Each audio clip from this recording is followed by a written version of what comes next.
அப்போஸ்தலனாகிய பவுல் கலாத்தியருக்கு எழுதின நிருபம் 1 அதிகாரம்.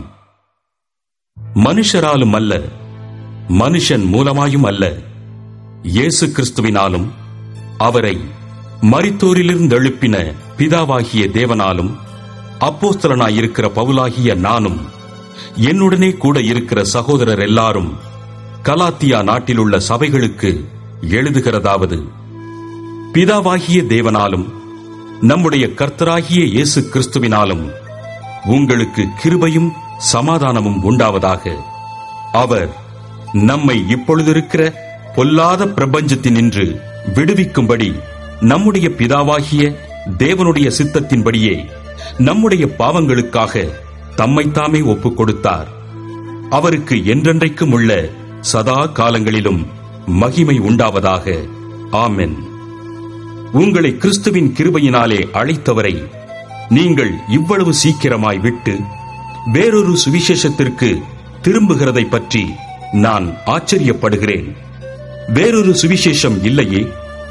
சிலர் உங்களை கலகப்படுத்தி கிறிஸ்துவனுடைய சுவிசேஷத்தை புரட்ட மனதாய் இருக்கிறார்களே அல்லாமல் வேறல்ல. நாங்கள் உங்களுக்கு பிரசங்கித்த சுவிசேஷத்தை அல்லாமல் நாங்களாவது வானத்திலிருந்து வருகிற ஒரு தூதனாவது வேறொரு சுவிசேஷத்தை உங்களுக்கு பிரசங்கித்தால் அவன் சபிக்கப்பட்டவனாயிருக்க கடவன். முன் சொன்னது போல மறுபடியும் சொல்லுகிறேன், நீங்கள் ஏற்றுக்கொண்ட சுவிசேஷத்தை அல்லாமல் வேறொரு சுவிசேஷத்தை ஒருவன் உங்களுக்கு பிரசங்கித்தால் அவன் சபிக்கப்பட்டவனாயிருக்க கடவன். இப்பொழுது நான் மனுஷரையா தேவனையா யாரை நாடி போதிக்கிறேன்? மனுஷரையா பிரியப்படுத்த பார்க்கிறேன்? நான் இன்னும் மனுஷரை பிரியப்படுத்துகிறவனாயிருந்தால் நான் கிறிஸ்துவின் ஊழியக்காரன் அல்லவே?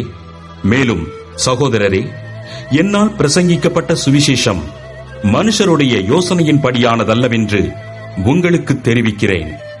நான் அதை ஒரு மனுஷனால் பெற்றதுமில்லை, மனுஷனால் கற்றதுமில்லை. இயேசு கிறிஸ்துவே அதை எனக்கு வெளிப்படுத்தினார்.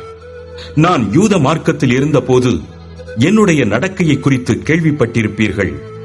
தேவனுடைய சபையை நான் மிகவும் துன்பப்படுத்தி அதை பாழாக்கி என் ஜனத்தாரில் என் வயதுள்ள அநேகரை பார்க்கிலும் யூத மார்க்கத்திலே தேறினவனாய் என் பிதாக்களுடைய பாரம்பரிய நியாயங்களுக்காக மிகவும் பக்தி வைராக்கியமுள்ளவனாயிருந்தேன்.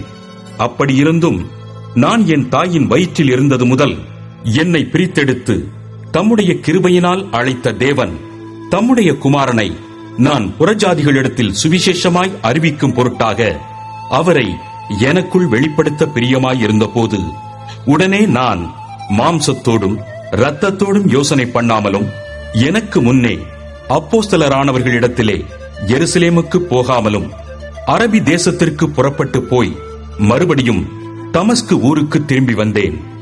3 வருஷம் சென்ற பின்பு பேதுருவை கண்டுகொள்ளும்படி நான் எருசலேமுக்கு போய் அவனிடத்தில் 15 நாள் தங்கியிருந்தேன். கர்த்தருடைய சகோதரனாகிய யாக்கோபை தவிர அப்போஸ்தலரில் வேறொருவரையும் நான் காணவில்லை. நான் உங்களுக்கு எழுதுகிற இவைகள் பொய்யல்லவென்று தேவனுக்கு முன்பாக நிச்சயமாய் சொல்லுகிறேன். பின்பு சீரியா சிலிசியா நாடுகளின் புறங்களில் வந்தேன். மேலும் யூதேயா தேசத்திலே கிறிஸ்துவுக்குள்ளான சபைகளுக்கு முகமறியாதவனாயிருந்தேன். முன்னே நம்மை துன்பப்படுத்தினவனே தான் அழிக்கத் தேடின விசுவாசத்தை இப்பொழுது பிரசங்கிக்கிறான் என்பதை மாத்திரம் அவர்கள் கேள்விப்பட்டிருந்து என்னை பற்றி தேவனை மகிமைப்படுத்தினார்கள்.